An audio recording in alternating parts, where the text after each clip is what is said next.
Bienvenue dans l'édition estivale des journaux du Tarn et de Quercy-Rouergue. Au sommaire, en forêt de Grésigne, le retour annoncé des opposants au barrage de Sivins. Dans le Lot, l'impossible réalisation des travaux agricoles de saison, notamment les battages et les moissons. Et en Aveyron, la découverte des vestiges historiques de Crécelles. Mais commençons par cet incendie en tout début d'après-midi à Carmaux. Les flammes se sont propagées en quelques minutes aux deux niveaux de cette maison d'habitation rue des Bons Enfants alors que l'occupant préparait son repas.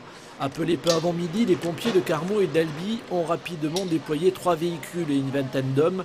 Leur objectif essentiel étant d'empêcher l'extension du sinistre aux maisons alentours. La maison concernée est attenante sur deux façades, une sur le côté et une sur l'arrière. Et la maison contiguë, qui n'était pas impacté par le feu, était impacté par des fumées. Des fumées sortaient, donc on pensait qu'il y avait eu propagation. Et nous n'avions pas les moyens d'accéder au cours intérieur. Brûlé superficiellement et intoxiqué par les fumées, l'occupant de la maison a été hospitalisé à Albi. Des policiers recueillaient cet après-midi les éléments qui permettront de déterminer l'origine du sinistre. Ah, ça va. 50% de manière, ça c'est foutu, ça c'est Paris. On va attendre. Cette parcelle de triticale, un hybride de blé et de seigle destiné à l'alimentation des bovins, aurait dû être moissonnée fin juillet. Or les pluies ont empêché Francis Roussy de récolter. La météo, si on s'y réfère, n'annonce pas encore dans les 8 jours à venir de beau temps. Ça veut dire que cette parcelle a commencé à germer sur pied. Qu'aujourd'hui, on voit des grains qui ont germé, dont le germe assèche le grain, tout ça est en train de tomber. Et voilà, quoi. Donc on constate une chose, c'est que d'une bonne récolte qu'on aurait dû avoir, on risque d'avoir quelque chose peut-être de catastrophique. 30 à 50% des grains sont fichus. Il en est de même pour le blé dans le Ségala et le Figeacois au nord-est du Lot. Les agriculteurs craignent qu'on passe rapidement à 80% du fait des prévisions météo défavorables pour les 10 jours à venir. Une nouvelle qui ne tombe pas bien. Aujourd'hui, les prix des céréales ne sont pas à la hausse. Par contre, le prix des animaux, au contraire, avec le problème de la Russie, le prix des animaux est plutôt à la baisse. Alors si on doit cumuler des baisses de prix au niveau de l'élevage suite à l'embargo de la Russie, plus des baisses de rendement, ça fera une somme importante.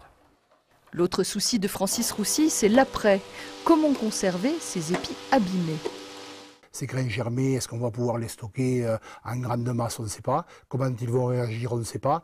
Est-ce que par rapport à la consommation des animaux, microtoxines, fermentation et autres, ça va être bon? Ça, c'est la grande inconnue et on ne sait pas. Vous avez un peu peur pour vos bêtes de les empoisonner? De les empoisonner, peut-être pas, mais enfin, des intoxications, pourquoi pas, qui viendraient à faire chuter les productions laitières, les fécondités et autres, c'est possible. Dommage car la saison s'annonçait réjouissante avec une récolte de foin très satisfaisante et des vaches au pré à qui rien ne manque. Les défenseurs de la forêt de Sivins en route vers une nouvelle mobilisation. Ils appellent à la réoccupation des lieux à partir du 15 août. Objectif, empêcher le déboisement, première étape du projet de barrage qu'ils combattent depuis près d'un an. On a décidé d'anticiper un petit peu l'arrivée potentielle des machines au 1er septembre et de se réunir avec toutes les personnes qui souhaitent participer à la protection de la zone humide. Comment on va occuper ça, on ne sait pas encore.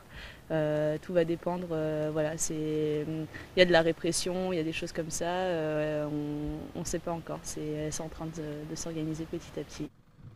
Mais les autorités n'entendent pas laisser faire. Depuis lundi, le site est sous surveillance quotidienne. Interdiction de camper et de bivouaquer dans le secteur. Hier, plusieurs arbres abritant les cabanes des occupants ont été abattus. Et au bas de la route menant à la maison forestière de Sivins, un tas de gravats oblige désormais les visiteurs à faire demi-tour. On voit bien que le Conseil général se prépare effectivement à mener des travaux et donc empêche les gens de revenir sur le site réoccupé. Donc ça confirme bien que le danger est là, que début septembre, 29 hectares de bois seront sans doute coupés s'il n'y a pas d'opposition forte. Dans le hameau de Barat, la plupart des riverains approuvent l'action des opposants, même si tous se souviennent de la virulence des affrontements entre militants et forces de l'ordre au printemps dernier. Un hypothétique cours de tennis transformé en site archéologique. À Crécelles, près de Millau, la mairie a fait son choix. Il y a plus de 30 ans, le chantier entamé ici était stoppé à l'issue de quelques fouilles prometteuses. On a trouvé une église toute petite et autour de l'église des quantités de sarcophages, tout un cimetière du Moyen-Âge.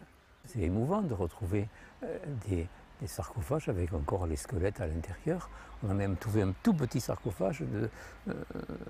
À l'intérieur, il y avait un petit enfant de 3 ou 4 ans. Des trésors sortis de terre et trop vite abandonnés. Quelques décennies plus tard, l'histoire est enfin accessible à tous.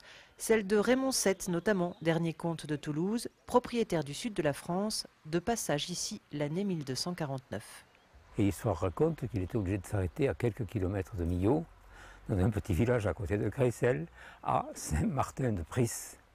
Et c'est là qu'il fait son testament et qu'il donne à sa fille, et donc à la France, tout le sud de la France. Voilà. C'est ici que la France est devenue la France. Il faut l'apprendre à l'école. Si Saint-Martin-de-Pris est depuis longtemps entré dans l'histoire, les visiteurs, eux, sont invités à entrer sur le site, désormais aménagé, pour y découvrir quelques richesses du passé, quelques traces d'un monde lointain.